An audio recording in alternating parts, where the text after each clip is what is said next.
Hello, everybody. Michael Palacci here with Digital Marketing in 60 Seconds or Less. Let's do this. Today on episode 29, we're going to continue with Google My Business. Let's go back and look at the info section of your Google My Business listing and take a closer look here at the highlights. The highlight section is where you add attributes to your listing to help your business show up in more specific searches, such as wheelchair accessible restaurant near me, or maybe gift shop with gift wrapping near me.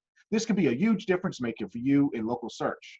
When you click on the highlight section, an editor pops up giving you items to select from. These items will look very different dependent on the type of business you're managing.